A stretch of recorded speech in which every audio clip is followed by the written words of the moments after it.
আরামবাগের তৃণমূল সাংসদ মিতালি বাগের গাড়িতে হামলা চালানো হলো। তৃণমূলের অভিযোগ বিজেপি আশ্রিত দুষ্কৃতীরা হামলা চালিয়েছে। এই হামলায় গুরুতর জখম হয়েছেন তৃণমূল সাংসদ মিতালি বাগ। তাকে আরামবাগ হাসপাতালে ভর্তি করা হয়েছে। আজ সকালে অভিষেক বন্দ্যোপাধ্যায়ের সভা ছিল আরামবাগে। সেই সভায় যোগ দিতে যাচ্ছিলেন মিতালি বাগ, তখনই তার উপর হামলা চালানো হয়। আরামবাগের তৃণমূল সাংসদ মিতালি বাগ অভিযোগ করেছেন এই হামলার পিছনে রয়েছে বিজেপি আশ্রিত দুষ্কৃতীরা। তার অভিযোগ হামলার ফলে তার শরীরে কাঁচের টুকরো ঢুকে গেছে। মিতালির অভিযোগ, ভোটের আগেই এই ঘটনা যদি ঘটে তাহলে ভোটের দিন কি হতে পারে।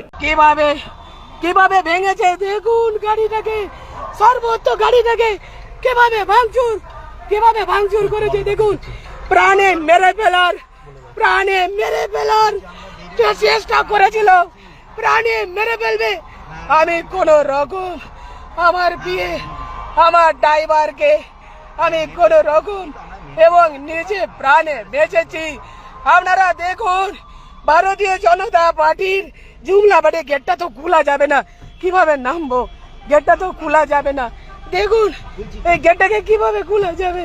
গেটটা তো খোলা যাবে না। আপনারা দেখুন কিভাবে গাড়িটাকে ভাঙচুর করেছে, কিভাবে গাড়িটাকে। যদিও বিজেপি এই অভিযোগ অস্বীকার করেছে। তৃণমূলের রাজ্যসভার সাংসদ সাগরিকা ঘোষ বলেছেন, প্রধানমন্ত্রী নির্বাচনী প্রচারে নারী সুরক্ষার কথা বলেন। এই কি সেই নারী সুরক্ষা? ব্যুরো রিপোর্ট, পূবের কলম ডিজিটাল।